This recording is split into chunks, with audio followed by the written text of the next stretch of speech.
Hello, everyone, and welcome to Pearls On, Gloves Off. I'm your host, Mary O'Carroll, and today I have with me my dear friend, Jennifer McCarron. Jen is the Director of Legal Operations and Technology at Netflix. She is also a member of the Board of Directors at CLOC, the Corporate Legal Operations Consortium. She is passionate about innovation, delivering value, good user experiences, and not least of all, storytelling. So welcome, Jen. Thank you, Mary. And it's funny you introduced me as Jennifer because you really call me Jen. You're and Jen. I'm Jen now. Everyone call me Jen. And it's a 2N, Jen, not one. Why be average? So when Jen, you we've could be done extra N. we've done a lot of chats together by now via webinar. Yeah, yes. People can find those online. We've always had a good time. So I expect you to be a regular guest on this show. But most recently, we also had the opportunity to see each other in person at the annual CLOC Global Institute, which took place in Vegas for the first time in person in 3 years. And I think both of you and I have been to every single CLOC Institute since the whole thing started. So how was it for you? How was it to be in person? How did you think it went? Yes. Since 2016, I've been in it with you. You put on the first one, and all I did was the app. Farhad and I from Cisco did the app beneath Steve Harmon's former board member's leadership. And then we just sat in the back like, maybe one day we'll speak at this thing. So how was it for me this year? I keep saying this full circle, right? To be up there on stage, filling your keynote shoes, looking everyone in the eyes, giving and then hearing back from everyone. It was an elevated experience. Every year is elevated for me. Every year. And to now have been more in the wider production and interacting like that, I was floating the whole time, and I'm still floating, processing a week later out. Yeah. So Bellagio told us it was the biggest event they've had in 3 years, the biggest in-person event. And other shows have come back. Other shows that have been annually there have come back. But CLOC was probably the only one that came back not at half the size, but bigger and better than it's done, in person in the past. And that's so telling, right, about the community that we have. It's so telling of the explosive growth. Number one, we have officially exceeded the Bellagio capacity. What a great problem to have and future contract term to look at. But we know that COVID is still happening in phases and has people conservative and holding back. That's what the Bellagio is saying too. So some people still couldn't come, and we were at capacity, and it's their biggest event. So to me, that means the future's bigger. We've exceeded, and next year is going to be potentially more people and more new members. Yeah. Well, and the new members thing was really interesting because I know I had one session, and this surprised me. We asked everyone who was a first timer to raise their hand. Now, in my head, I had imagined maybe 25% of the room was going to raise their hand. And I think almost 90%, almost the entire room had raised their hand saying this is their first time at a CLOC event, which, that was surprising. It tells us a lot about the growing size and the scope of the prevalence of the role, right? It's just emerging in more and more companies around the world. It's flipping. I had the same anecdotal observation. Most people I talked to, probably 90%, were brand new to the field, and this is my first conference, which I said, well, way to come in on top and hot, because we're cranking on all cylinders. We're firing on all cylinders on this one. And then when I think about the membership, as we study membership inside CLOC, over 4,000 members, not all of which are in-house. A portion of those are in-house, but the predominance are in-house.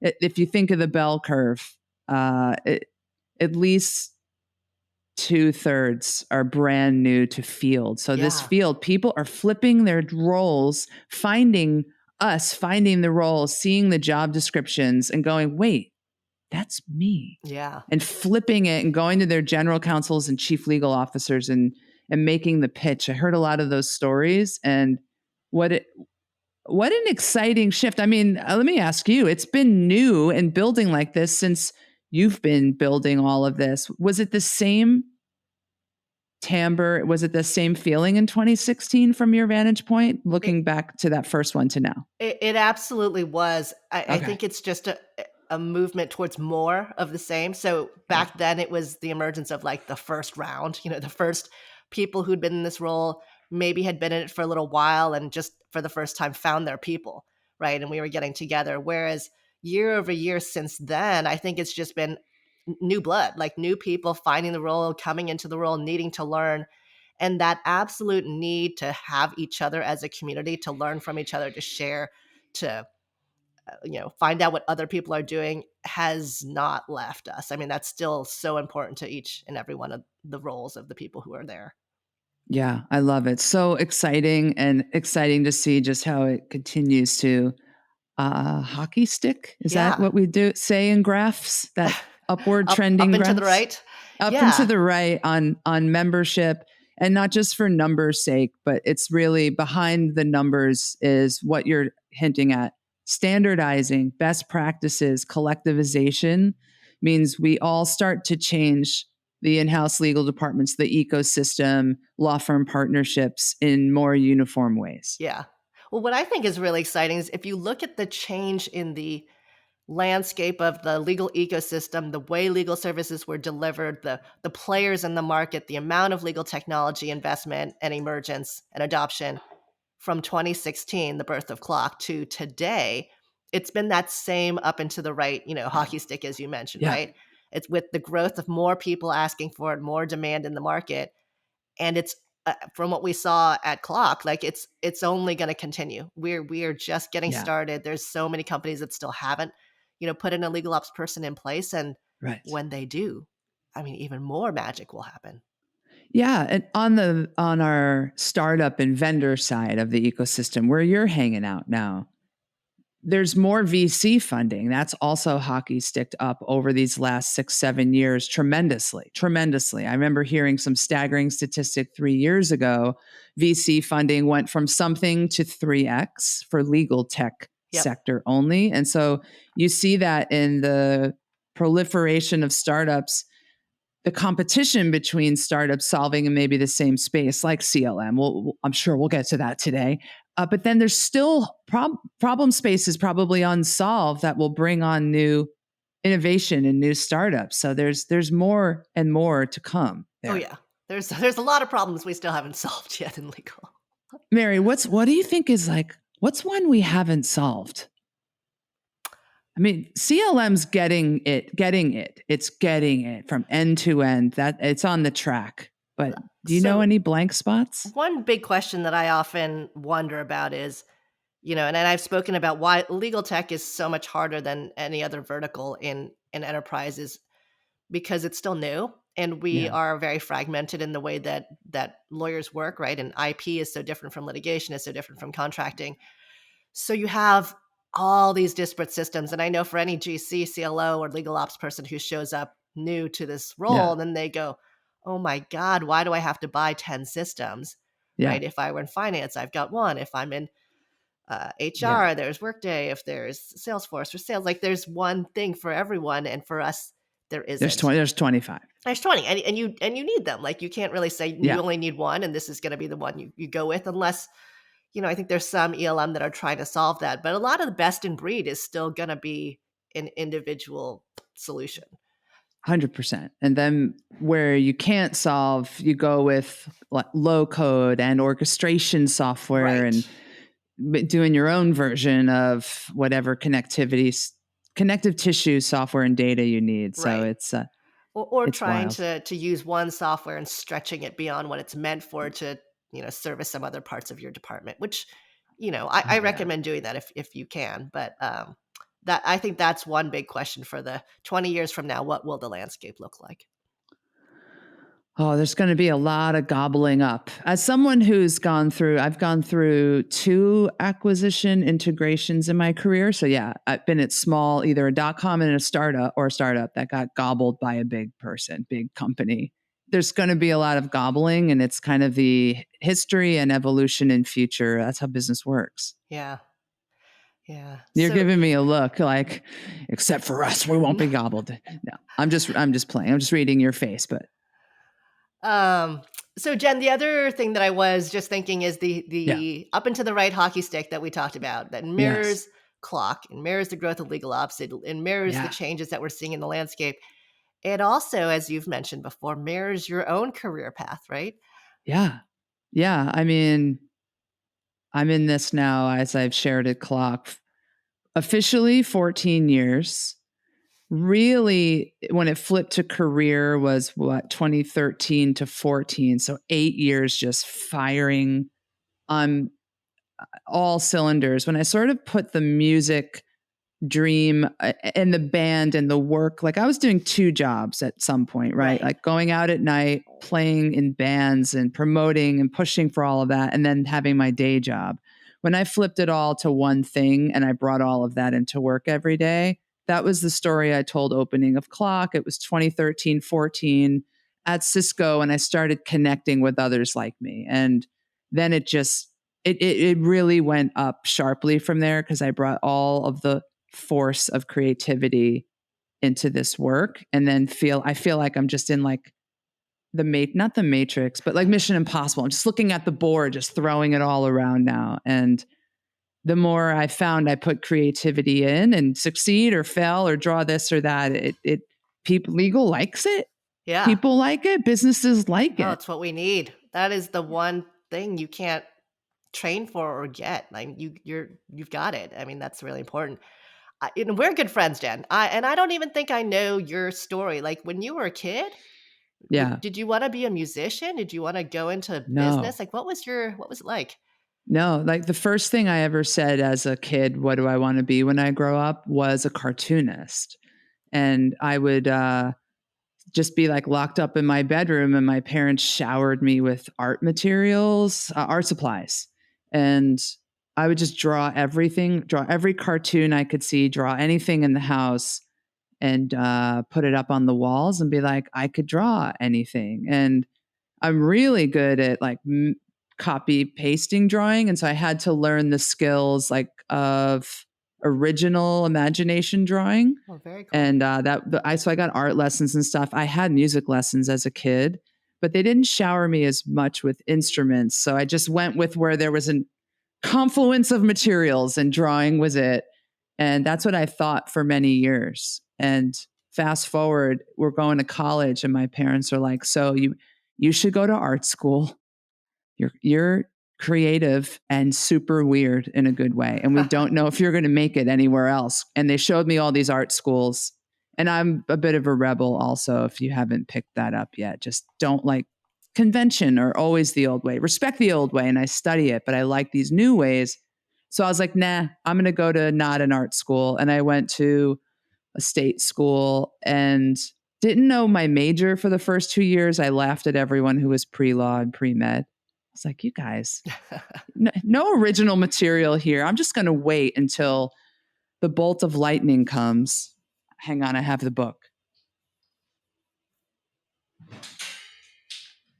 Sorry, you can edit out my stuff falling. So I got an internship ready between freshman and sophomore year when no one knows their major.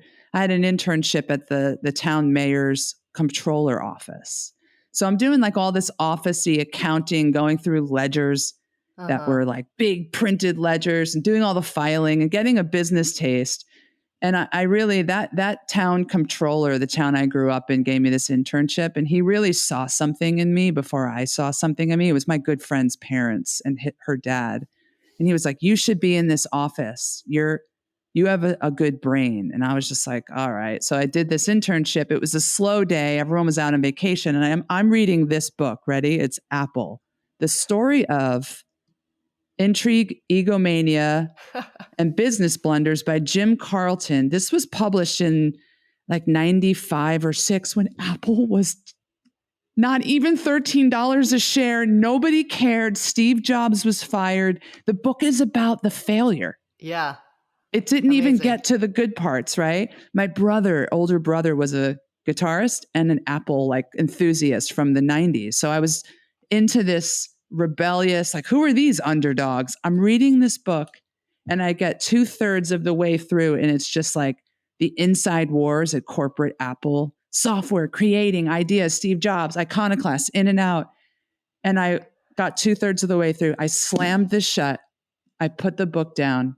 And I called the registrar's office at University of Albany, SUNY, dropped all of my like gen eds and added business course, info systems design course, finance course, business law, all the prereqs for a business administration major. And I was like, I'm going to do finance concentration, info systems design. I had a vision of me then, info system designing. I was like, that's where I should be. I think like that. I think like everything I heard. Yeah.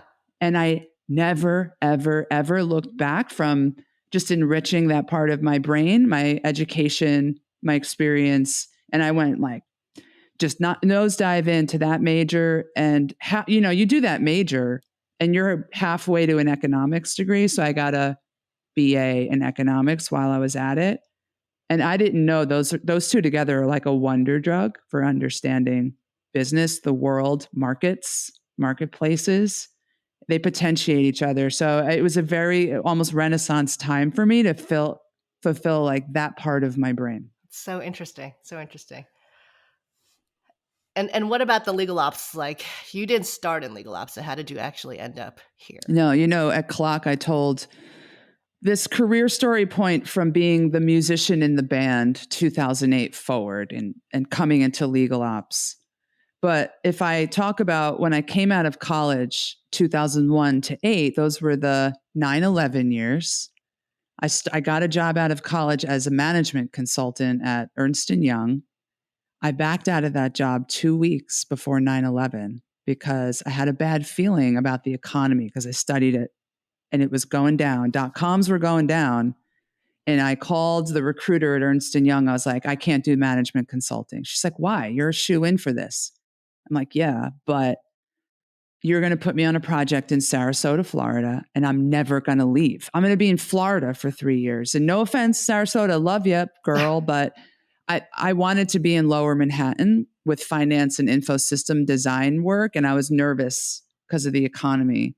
So I backed out 2 weeks before. I was supposed to fly to Los Angeles the week of 9/11 for Ernst & Young's headquarters training. And she was mad.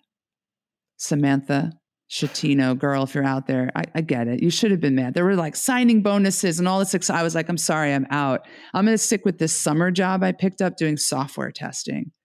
And that was at a .com called Prodigy. Remember Prodigy was the AOL competitor with the star? Yeah. I was at Prodigy. It was its dying days. Prodigy got acquired that summer while I was still a contractor by SBC Global, which was probably your internet service provider in California. I'm in New York State. And eventually SBC then again became ATT through a series of acquisitions. So I did a year of software testing. 9/11 rocked the world. I didn't like it, so I escaped. And I was like, let me go back to school. This is what you do when you're 21, right? Like, go get a master's. And I needed to like hide from society because it was a tough time. And I went to social work school, which was a very kind of bizarre choice that I tried to talk myself out of. Like, look, gift of EQ, awesome. Curse, I have EQ. My dad has this. He was a social worker. He's a social worker now. Was a city cop. Very conscientious, empathetic ears. We could have all been amazing guidance counselors, like that kind of thing. So I went, and it was both brilliant educationally, but torture clinically to do that work. It was very hard for me. All the work we do now in inclusion as leaders, as people in corporate America, as people in society, you have to break some of your stuff down. That started for me in social work school. It wasn't so comfortable, but I blessed that time it was a blessed education I got because it helps in our work now. But my rebellion from the uncomfortability of that pushed me further into music. And so I escaped into music for 5 years after that master's, and then picks up the music, touring, bands need money, legal ops tail 10 years later. Okay, and this is another thing that I don't know much about you. So you were a performer in a band. What kind of band? What did you play? Do you sing? What kind of performing do you do?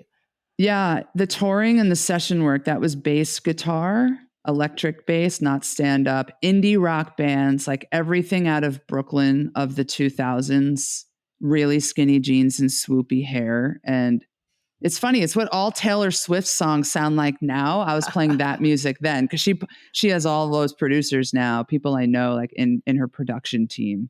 But yeah, indie rock. Just like if I could have been a stunt double for the Strokes, pretty You much. were so ahead of your time. I guess, Yeah.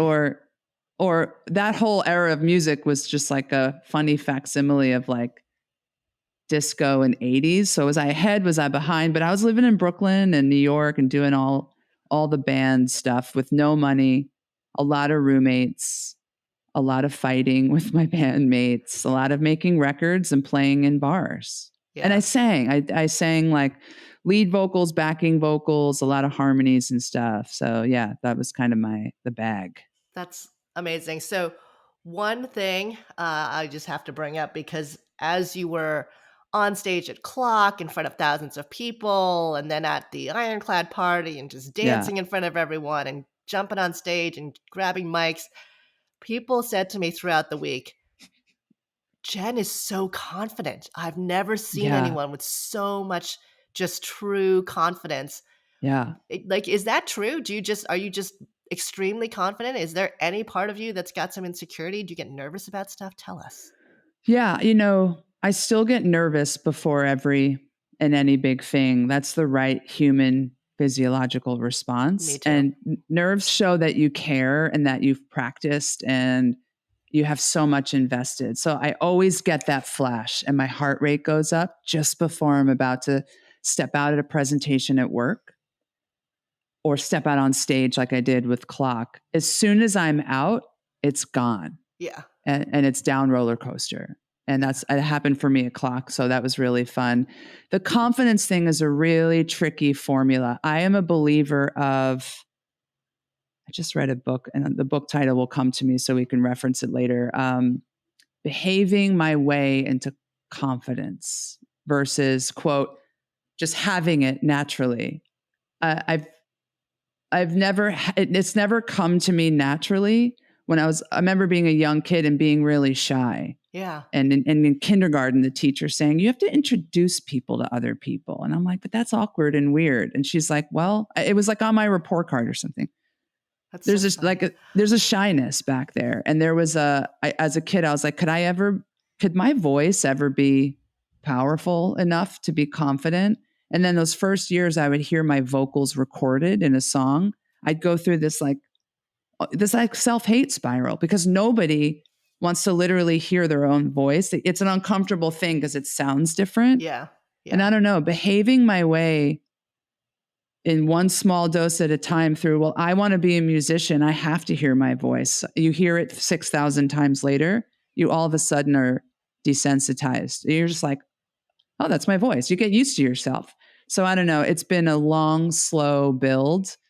And sometimes when I hear that, I've heard that feedback before, like you were so confident. I go, oh my God, I still struggle with imposter syndrome, especially as like a creative person who's in corporate environments.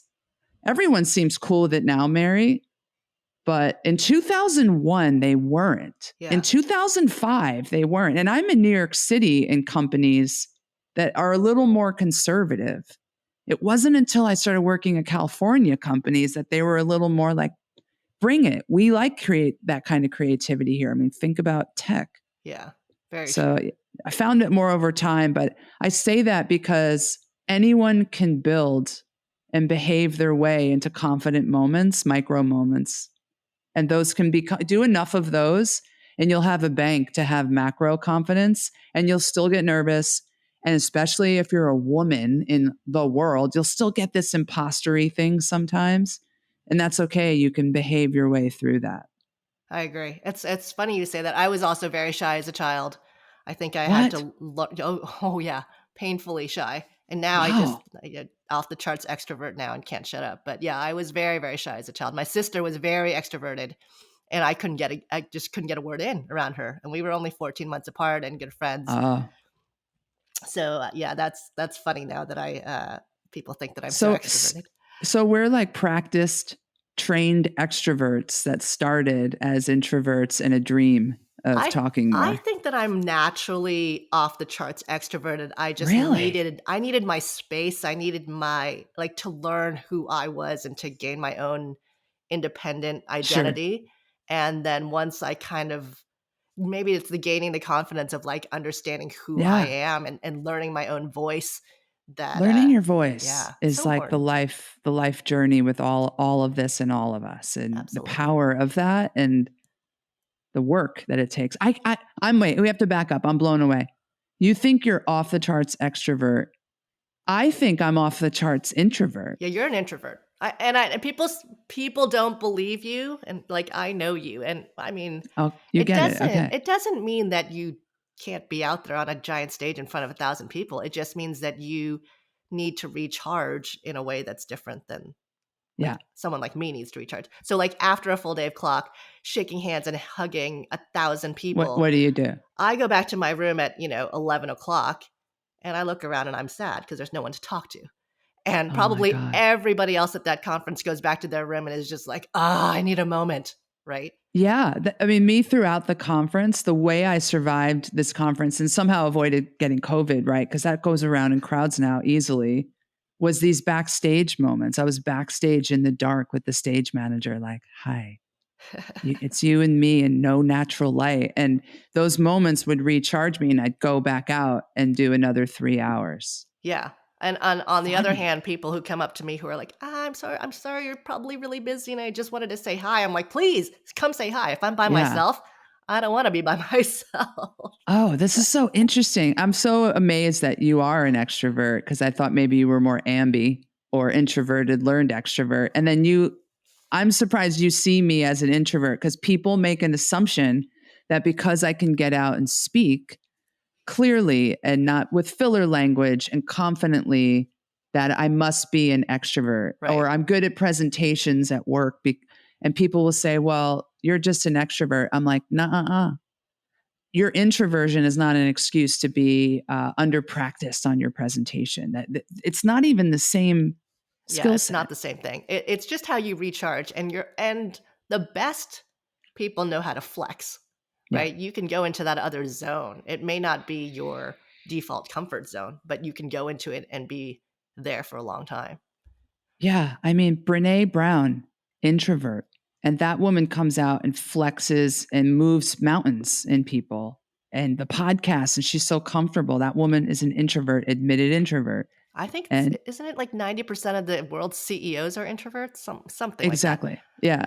I would take a guess and say 90% of the world's lead singers and all those like big bands and musicians, also all introverts. To go in and write songs like that, you have to be so interior that and comfortable there for a week. I could be alone in a room making a song for 3 weeks. And if you came to talk to me, I'd be incoherent to you. Like it's like I'd have to leave the flow state, but it's introversion. Yeah.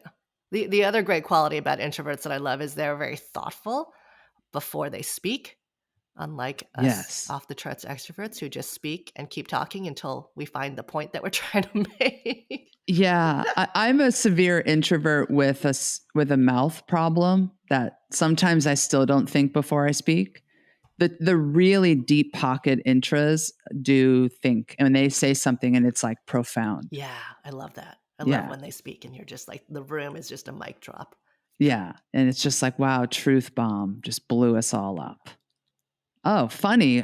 So we're like Myers Briggsing right now. Do you know your Myers Briggs? Yes, I am ENTJ. TJ. Yeah. Yeah. Okay. I'm ENFJ, but the E, this extroversion piece, is 50-50. Oh So my God, you're an F. Of course you are. Okay, because we learned this about each other at clock. You were like, yeah. I'm really touchy feely, and I was like, what? I'm dead inside. That's I don't Yeah. say that. Can we talk about this? Let's tell the people how not dead inside you are. First of all, no one's dead inside because we actually all have the same brain and feeling capacity, right? And we watch a movie, you watch a show, it's about feeling and getting hooked and drawing that out in people. So we open clock and the real keynote, I was there to warm the room up. The keynote was the storytelling, Dear World exercise and conductor we brought in, Robert Fogarty, Dear World. And he gives you kind of earns credibility, gives people a little boot camp, like, we're going to get into storytelling with one another because your story's powerful. And you're the keynote, everyone sitting at the table. You're going to turn to the right, meet someone you don't know, and do like a 2-minute story exchange or whatever the time length. And you text me, and I'm backstage. And what did your text say? You I said, was like, "What you wrote, is this?" you said, with 3 M's, ... What is this? And I said, Mary, it's called feelings. Just go with me on this. We're trying a different approach here. Just trust me. And you wrote back, I'm just not the touchy-feely type. But then you wrote LOL. So I'm like, okay, she's going with it. Did you do the exercise? Were you in the group? I admittedly did not do the exercise. Okay, that's fine. No forcing people. It had to be something you wanted to do. Okay. Did you leave the room? Well, so to be fair, my session was next, and so I So with you had to my go other prep. speakers, Yeah. we went to go prep. But yeah, I did not participate. I feel badly now that we're on the air talking about it because it was nice, but it's okay. I mean, you were also, let's be real, you were there working. If you were there as a board member like you once were, you would have been in it. But you were working and you had to scoot, and prep for your next session is a real thing, and it is responsible for you to not sit there and be late for your own call times backstage. So I'll give you a pass, but I want to just kind of draw the arc of the whole event. A few thousand people did the exercise and told their story and opened up and felt a little more of their own humanity and voice. Oh, and people cried, and people there was crying, there was laughing. Yes. Just human connectivity was the keynote and the motif. And so then we sent everyone out into their conference, like, have fun. We'll be back soon with more stuff, and connecting sessions, learning the rest. And I just want to fast forward your arc. I'm in the hallway on Thursday. It's the end of clock. We closed. I'm out there with a microphone going, thoughts, people, reactions. Bye. Nice meeting you. Recording podcast content, which comes out soon to members only. And you walked by and you were weeping. Yeah, maybe. A little bit of tears. And I tried to throw the mic in your face. I'm like, Mary, are you okay? And you're like, you said something like, wow, this was an amazing week. I'm moved. I was moved. I mean, you guys put the video montage up at the end. You put a video montage with music, and it doesn't matter what it's about. It's going to get me to cry every time. I cry during AT&T commercials of the 80s, but sitting there and reflecting upon how far clock has come, how far legal operations as a profession has come, how many careers, how many people entered this field because of something that we built, to have had some small impact on this movement was just, it was a moment where I thought we should be very proud. This is amazing. This is amazing. And you guys I love it. Did such a great job. I mean, it's also, this was my first clock, not being involved, not running it, not being the president. And the board, the team, you guys just made me so proud. I mean, let's just say the entire clock team that I hired out right in the first couple years of the pandemic, they'd never been to a Clock Institute. None of them had ever seen the power of that community and that movement and that feeling that you get when you actually go to a Clock Institute. And I've told a lot of people this who haven't been, when you go to Vegas, you will feel something different. It is not a conference. It is not a trade show. It's a movement. Yeah. And you guys really pulled through. I mean, and it wasn't, an okay show. It was bigger and badder and better than anything we'd done before. So just so proud of everybody. Yeah, thank you. And so much kudos to you for being a part of hiring professional staff into the Clock organization and indexing on people who love trade groups and know how to put on and mount events that have emotional design in them. We went that way. We didn't just do you did legal ops, you should be on the Clock staff. We put in the right staff for this new chapter. and your growth and scale. You scaled so hard, you scaled out of there. You're like, you guys got this. Bye. I'm going to Ironclad. Just kidding. But you did. You got to scale. The organization got its own sea legs. And one of the members of the clock staff turned to me after day one and she went, I knew this was a special community, but oh wow. Yeah. I like the wave of what you're describing was hitting her. And so kudos to you for scaling this thing in the right way. And we ran with it. And we're going to keep going with the next events and bigger events and London Yay. 2022. I think it's a 1-day clock in Europe or in the UK event, but will you be there? I will for sure. I will never miss a clock for the rest of my life. Okay. So I'm already jumping ahead, but we might have to. What's the party we're planning together? And that Ironclad will get the past hors d'oeuvres going. Will Thad be there? What song are we releasing? Is it a record release party? I mean, that party that you guys threw at Ironclad at the barbershop was so fun. That party was so fun. I think there was a whole bunch of my old Google gang there, and we commented like it felt like the early Google days of a party, and I hope that that's the same sort of energy and culture that we're bringing at Ironclad. And I mean, it is. It just that party it was awesome. It was so fun. The energy, the community, like it was great. It was really a vibe. As soon as I walked in, and there were 100 people queued outside, like it was a nightclub to get in. Yeah, yeah. I felt very badly about the people who had to wait to get in, but it was worth it. It was worth it. It was worth it, and I think the feedback note for Ironclad is just like clock for Bellagio. We're exceeding our capacity all around. You guys need a bigger event space if you're going to call parties like that. Yeah. Get all 500 people on that waiting list in. Well, so it'll be interesting. Same for clock, right? We've exceeded, or you guys have exceeded the size of the Bellagio, and 2,500 people. Yeah. And yet, that's the max. The amazing thing is that it still feels intimate in some ways. I mean, it's enormous. Like you go into that room where the main stage was, and it felt like everyone kind of took a moment to go, wow, this room is really big. Yeah. But you made so many individual connections with either new people, or you saw a lot of people you knew from the past, or even relationships you've built online, right, through social media and LinkedIn over the last couple of years. But that feeling that you kind of still knew everyone or had an opportunity to meet people exists, even though it was so big. Yeah. I think we need more. I think we need a design for those in the future. The one session I did was a secret chat that it was like popped up last second. Rajan Gupta from Meta and I, Rajan. Yeah.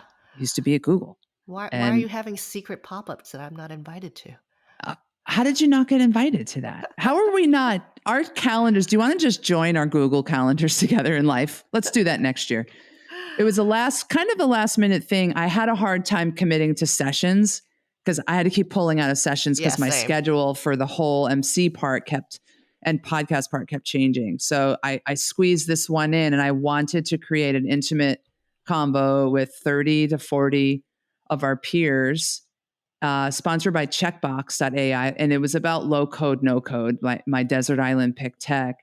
And I was like, any press in the room? Just us? And I let it fly, and Rajan let it fly. Oh, fun. And I thought it felt really right because people were just like on couches and I'm on a bar stool. So we were just in one little room. And I think if we can maintain intimacy as we grow, win. Yeah, that's exactly right. You got to be very intentional about those moments. Yeah. Mary, do you have any feedback for us on how we can make Clock better? I'm such a feedback nerd. Oh, don't you think I was giving the team feedback the entire time I was there? Yeah. But anything like stand out that it is appropriate for the podcast audience of yours? I mean, I'm talking gloves off. Tell us how to do it better. I mean, I don't know that it's appropriate for the podcast. I thought that the exhibit hall with the food separated changed the feeling of that room. Oh, yeah. And I know it's hard to do because now it's so big and you have so many more exhibitors, but there was something lost in taking the food out and the lounge chairs out and the ability to hang out in that room. That said, I don't think it makes or breaks the event. I just thought that that's something we can play with. Yeah. That was probably my biggest piece of That's feedback. right. They used to put food in with the vendors, and then you'd be eating this very average bread. And Oh, you know you how with I the am. I'm very bread. fussy with You bread. with the bread. Look, I grew up in New York. The bread's good there. The bread's good in SF. I say this everywhere we go. No knock, but it's just like average at the Bellagio. And you're eating your average dinner roll, and like a vendor is in your face while you're chewing that. I'm like, this isn't right. I don't believe you were eating any bread rolls. Actually, I didn't eat any Yeah, bread see? Truth. Come on. days This is leading. real talk. This is real talk. This is real talk extended. So I live in LA now. Carbs are dead to me. Then I go back to New York and binge on bread. We both were fasting a bit so that we could fit into all of our new clothes for clock. Yeah, well, when you have to take a stage and people are gonna take photos of you, you better be able to fit into that dress, right? So, Fit into the dress, your pants better shine, all this yeah, fun things. What a dream to have costume changes at my legal ops job while I'm amazing, seeing in amazing. front of our community. So, well, I like the feedback. We're gonna reflect on that. Have we processed everything with clock? I think so. Probably. We haven't talked much about Netflix or your job. I mean, I kind of meant to go into that, so curious, like, Yeah. how big is your team now? My team is, I always take, it takes a second because it Yeah. changes. I was the first. I'm here 4 years. We're up to 10. We'll soon be 12. And And how are you guys organized? this is going to sound very familiar to you because you and I have always tracked my pillars. Our brain styles go the same way here. There's a finance outside counsel management pillar in the team that has a few people led by John Elliott. There's a technology innovation pillar on the team led by Farhad Vaid. That's almost representative of an enterprise IT capability. Yep. Yep. So those guys are super, and gals are super innovative and techie, and they live in the Bay Area because that's where they're all living. And then I have one more pillar right now I call the ops pillar. That's a lot of project management, intake, triage. Maybe some of it gets mapped onto the roadmap, passed to the tech team, or maybe Yep. they run it end to end. Yep. But a lot of stakeholder engagement. And I had a fourth pillar, knowledge management. And through the great resignation, some great people went on to greater heights. I Yeah. paused that as a dedicated function for now to see how does my team look without dedicated knowledge management training, knowledge banking, covering all of the adoption and running that as almost a service and metrics around it. How will we do without that dedicated for a minute?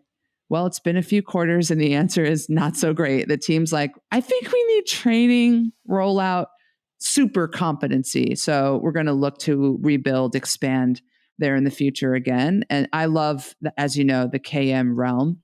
Yeah. It's where I found my creative chops and Yep. found this mix of people, humanity, human behavior, user experience, and product development.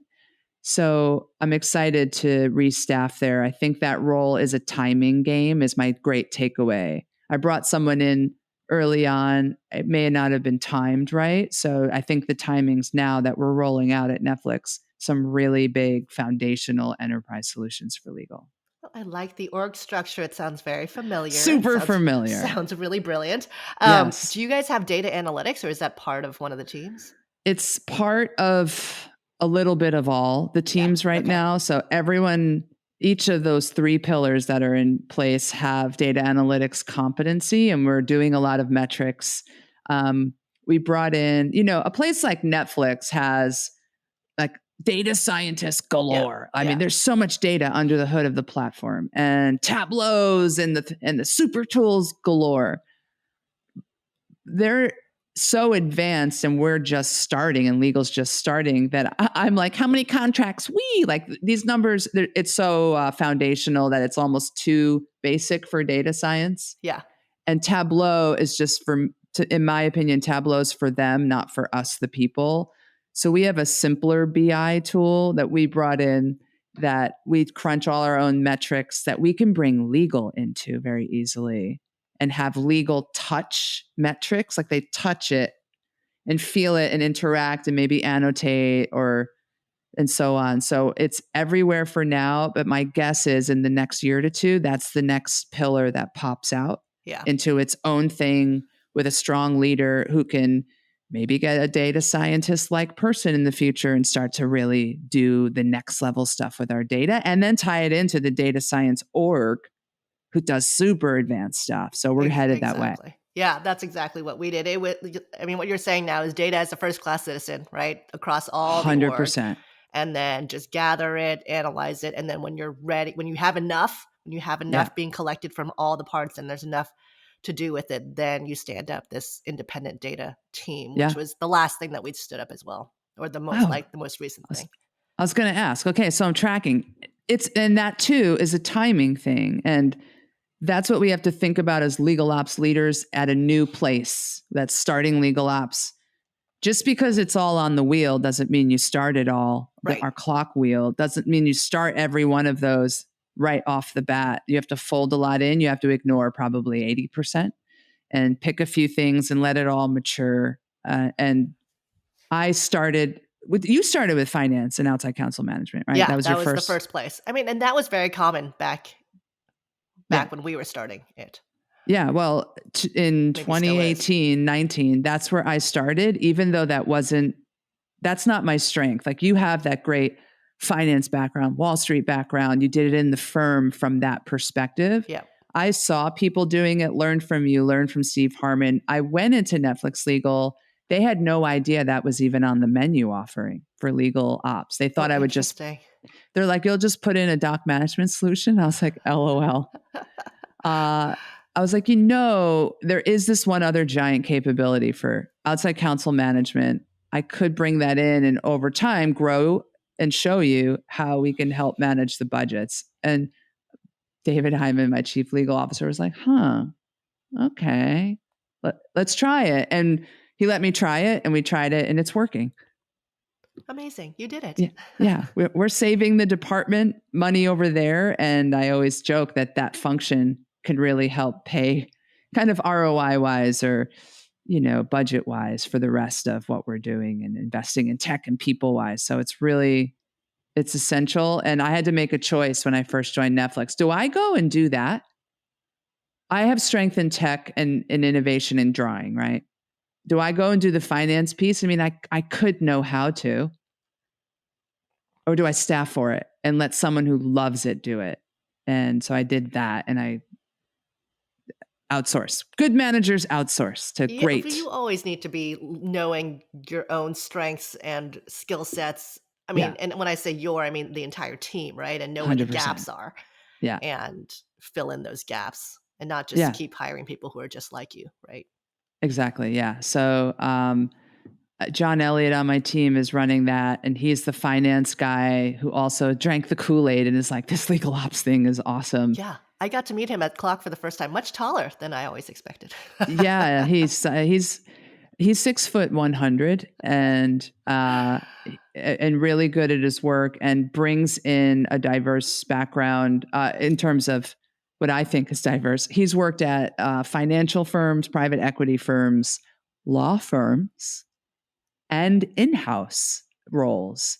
And I have eschewed the law firm job. You worked at Oric. I did it. Yeah. You did it. I was on my way once and then Spotify sniped me. Well, in the end. I remember when you told me you might go to a firm. I called you. And I was like, what are you doing? Stay in house, girl. What are you doing? Yeah. And I was like, but I'm in New York. I don't want to move to California yet. And they're stacking a lot of money on the table and talking a big KM game. Yeah. And you were like, what are you doing? And every Cisco VP was like, what are you doing? And after what are you doing? So I changed my mind. Not that there's anything wrong with that. No, but at the time, we were trying to grow in-house legal operations. I mean, this was early days of Clock and stuff. And we were trying to get people to come to the in-house side, not go back. Yeah, not go back. So. And people gave me really good career advice. The Cisco leadership was like, hi, so we see you. You're really creative and innovative. And they're like, remember your worst day pitching to like the one tough lawyer VP at Cisco? And he would just kind of lawyer you down. And there were times I left meetings and cried quietly after, like, wow, that was hard. is he a litigator? Yeah, he's a litigator. That was hard. Steve Harmon said to me, that's every day for you at the law firm. I just think you're too creative to go in there. And I worry that you'll just always feel chopped I agree.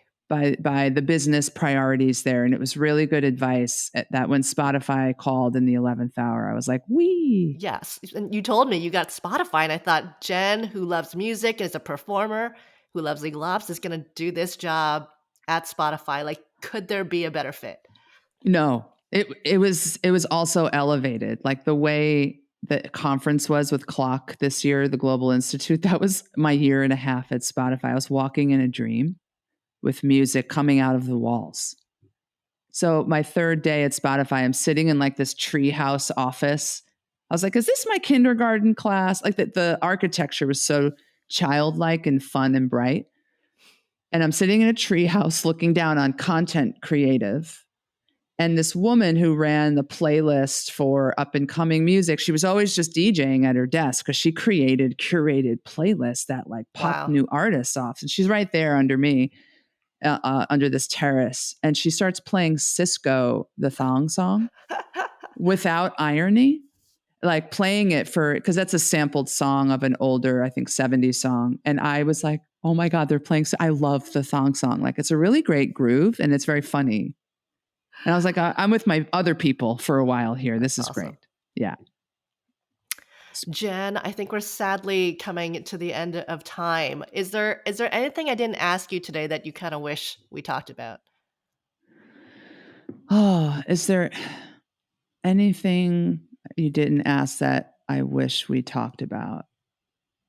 No, I mean, I'm pretty much like heart, career, life, and spirit on my sleeve these days with this community, with who I really am. I really showed you all recently, like, hey, here I am. And I'm so appreciative of how you and everyone has just received that and been like, what, and gone, wow, we're creative too. And I just want to resurface something you did hit on, which is the confidence piece.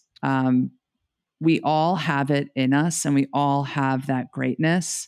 And don't let someone else's outsides, like what you see in some finished product on me at a thing, dictate anything or negate your insides. We all have the same brain chemistry. You can train your brain into being confident for every moment you show up to. And I think that's another thing. The more confident you are, the more people will listen to you in this work that we do, which this work is change management. It's transformation. It's taking legal people up a mountain and going, I promise there's a new view. Will you trust me? Yeah. I think it's all part of it. And another place we should all be investing in ourselves, telling our stories, building those confidence muscles, one little go at a time. So I'm glad you brought that up because it's another formula piece. It's also a piece that so many people who are new to this field call me up, ask me for mentoring and stuff and say, I'm in over my head, right? I'm now heading up legal ops and I've only done one fraction of it in the past. I've only done outside counsel management or I've only done contracts. And what I try to tell them is this imposter syndrome, we've all been there. Every single person who does legal operations is doing it for the first time, right? Yes. There aren't that many people out there who've already become experts on all 12 parts of the clock core 12, right? 100%. And like all things in life, when you come into those new roles, pick one or two or three things and just cover that and soak it up, saturate that and get confident in it. Cause we all started from that place. I'm not sure. I never knew how to do lit tech. Yeah, litigation. Exactly. None of us knew any of this stuff. Nope. And I called Jesse Murray, who was doing litigation. Was it at Uber at the time? I'm like, oh, this guy knows about litigation and early Uber. And I was like, Jesse, give me a crash course, half hour, go. And he told me the 5 foundations. And I'm like, oh, it's putting in tech and project managing and data. I could apply this. So it's never as hard as you think.